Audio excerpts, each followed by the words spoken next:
Ndagusuje kandi nkwifurije ibihe byiza wo kurikira gahunda za Kigali 250 nishani kugeza amakuru atandukanye yibanda ku myidagaduro ya hano iwacu mu gihugu cy'u Rwanda. Umaze kumenya ko tukugeze inkuru nyinshi zitandukanye yaba iz'imyidagaduro cyane cyane ariko by'umwihariko ziganjemo ubusesenguzi. Nje ngo tuganire ku isezera yigura rya Bakti wabarizwaga muri Afrimax. Abantu benshi mwanatekerezaga ko ariye kugeza ubu ngubu kuri kose kukaba kwagiye hanze. Uyu mutipe Bakti hari abenshi bamumenye mu muziki nyarwanda kuko yakoze umuziki nyarwanda igihe kinini kandi cyane. Akora umuziki ari umuraperi, akorana n'itsinda ry'abaraperi benshi bagiye batandukanye, ariko iby'umuziki biragorana ku rwego rwo hejuru kugeza ubwo yavuye mu muziki akinjira mu itangazamakuru cyane cyane ryo kuri internet. Yarasanzwe n'ubundi akora ibijyanye n'itangazamakuru ariko ryo kuri radio, internet ari ibintu bisa nk'ibigoranyemo cyane. Uyu mutipe witwa Bakti menyekanye mu mwaka w'ibihumbi 2018 niba ntibeshye, byari mu kwezi kwa kabiri ku itariki 20 nibwo hagiye hanze video ya mbere ya Bakti by'umwihariko kuri channel ya YouTube ya Afrimax TV. Ni video yari ifite umutwe igira uti menyaho active ya bakura imzino. Ni ikiganiro yaragiranye na Olivisi, akigirana na Deleke ndetse anakigirana ndumva ari abo babiri bari muri iki kiganiro.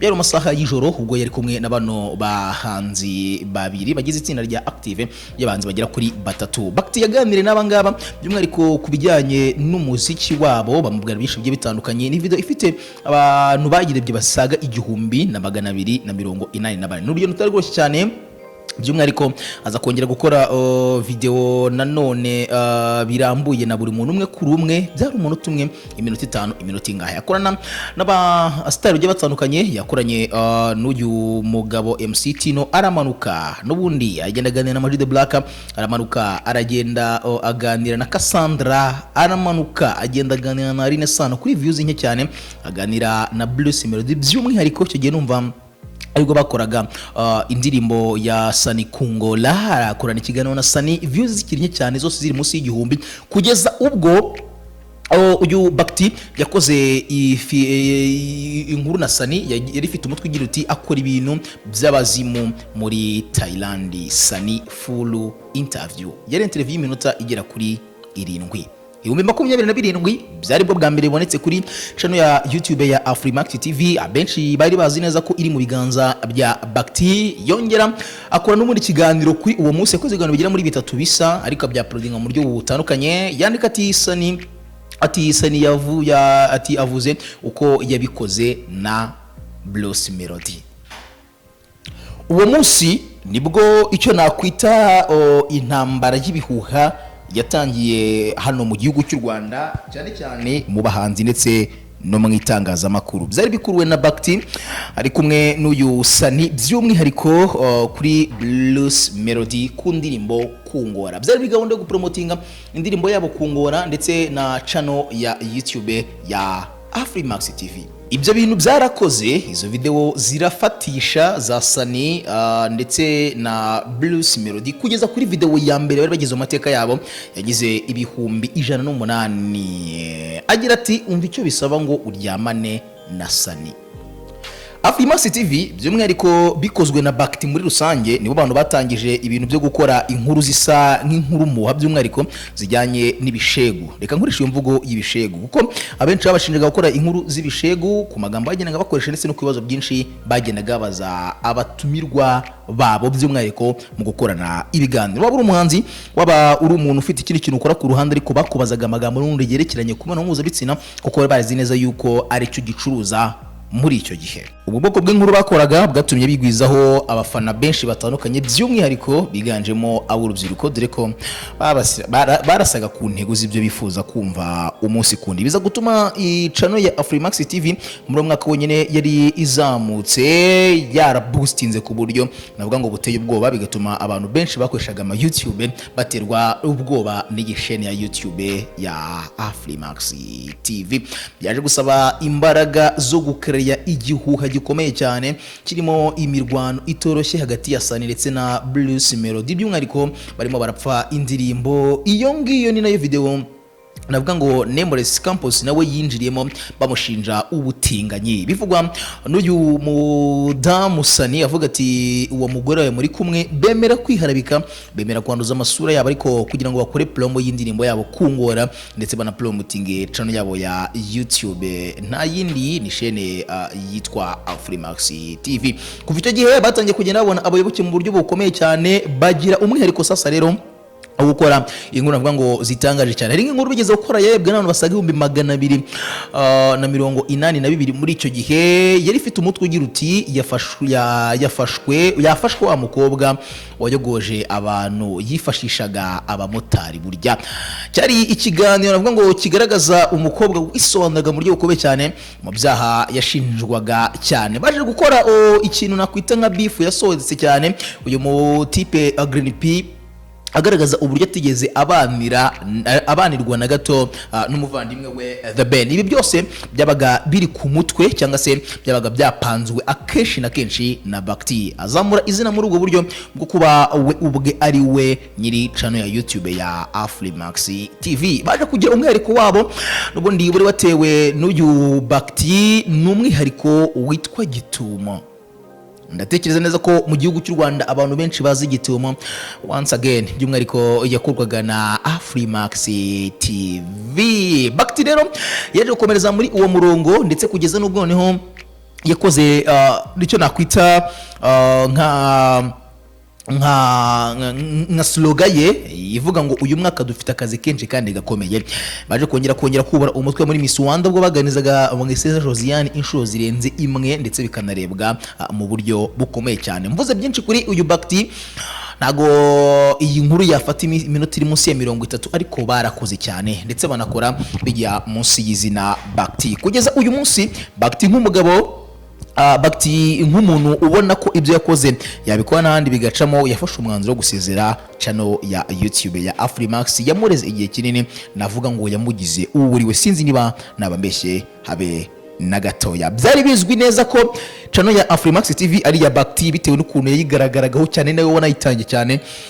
Big up kuri uyu mutipe navuga ngo wahaye platform ikomeye cyane iyi chaîne ya YouTube ya Afrimax. Yayitangiye ifite abasubscribers bake ariko batari abi, bitewe nuko byaje kugaragara ko iyi channel ya Afrimax burya yari channel ya YouTube ya Blues Melody yagurishije na nyiri Afrimax, kugeza ubwo byanateje n'ikibazo gikomeye cyane bikaza kuza gushimangirwa na Uncle Austin navuga ngo ukora itangazamakuru, bitewe nuko ngo systeme ya radio yabo ya Kiss FM yari systeme yo kugaragaza umuhanzi we umwe ku giti cye ndetse na chaîne ya YouTube bakayirinkinga mu ko yasohoye indirimbo nshyashya bakayibona muri ubwo buryo. Yemeza neza ko uyu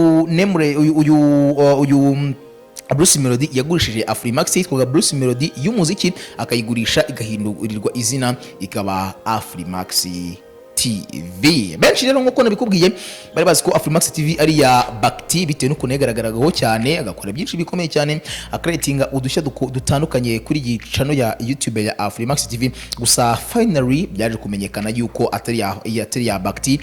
Benshi mumenye uyu munsi bitewe n'uko yasezeye kuri iyi channel ya YouTube, ariko benshi bari babizi na mbere gato cyane. Ni channel yubake izina abanyamakuru batandukanye bitewe n'ukuntu arebwaga cyane, ifite na content ziyariye cyane, harimo izo gufasha, izo kugwana Gitumo, izo nkuru zidasanzwe zo mu biturage n'iziye zitandukanye, bigatuma abantu benshi cyane avuga ngo biyumvamo cyane iyo channel ya YouTube ya Afrimax kurenza ibindi bya byose. Hano hari ikintu nibaza nk'umuntu ukurikira channel ya YouTube ya Afrimax TV, Bakti yasezeye cyangwa yasezerewe? Ibi ndabihuza n'imimerere, imiterere ya hore yari afite kuri Afrimax TV. Bakti yaje muri Afrimax TV ameze nk'ukuriye imyidagaduro, yakoraga inkuru zo mu byamamare kuko yabanaga kenshi n'abastari.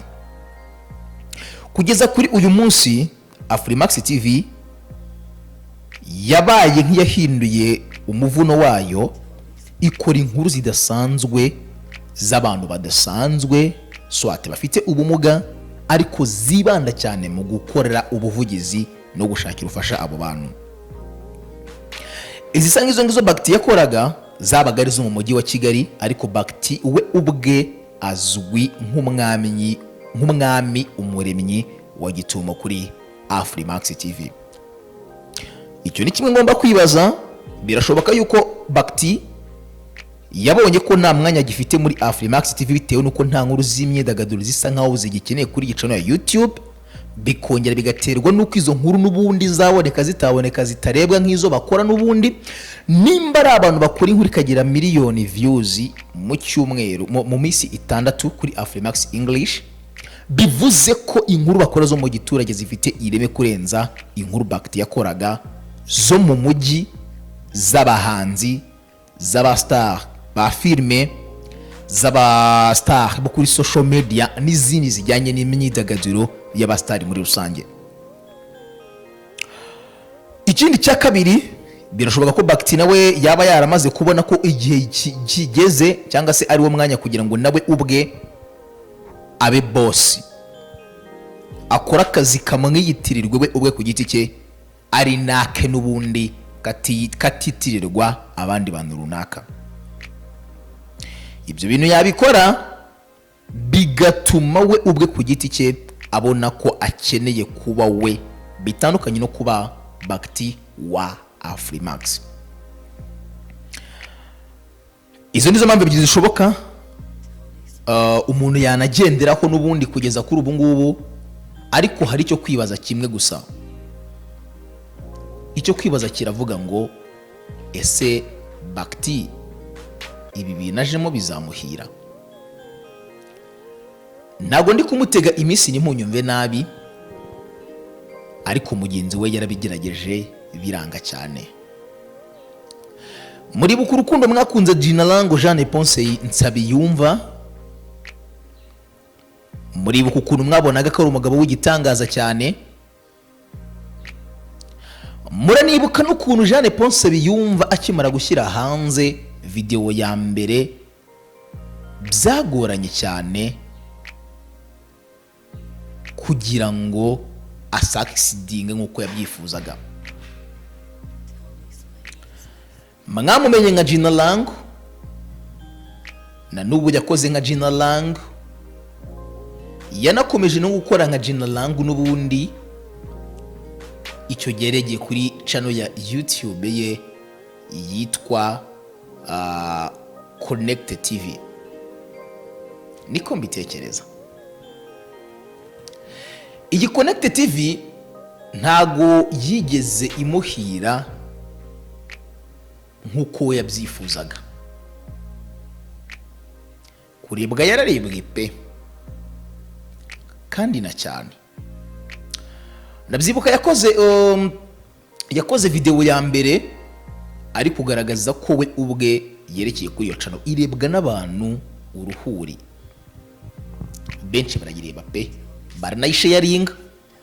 Akora video ya kabiri irebwa na 40 ni y'abana wa mugabo ufite umuryango w'abana bagufi cyangwa se bafite ubumuga bw'ubugufi, irebwa n'ibihumbi bisaga 40. Akora ya gatatu, byose byari mu mwaka wa 2019, irebwa n'ibihumbi 23. Akora ya kane irebwa na 21. Akora ya gatanu y'aba Peter na Paul irebwa n'ibihumbi 136. Wari umurongo mwiza. Akora ya gatanu irebwa n'ibihumbi 48. Ibi nahita bireka bivamo. Yakoranye ibiganiro n'aba Kadete biranga guhura bindi. Akora n'ikiganiro n'abande reka sinakubwira. Ese Bakti azasucceedinga? So turamwifuriza ishya n'ihirwe nka Kigali 250 n'amakuru y'imyidagaduro nakagaruka n'undi munsi ku wundi. Ndari kugira ngo ngene yabasengura uko bujinse nuko bukiye breaking news zitandukanye amhiya kugira ngo nge ngubwira uko bimeze. Bizakugora cyane ariko bizanashoboka kumbona ndi kumwe n'ibyamamare byanyu ndi kuganira nabyo, ariko bizakorohera gusesengura ku byo byavuze ndetse no kubyavuzweho by'umwihariko mu ruhande nge mbibonaho. Nitwa Jean Violomeo, reka mfate uyu mwanya mwifurize umunsi mwiza cyane.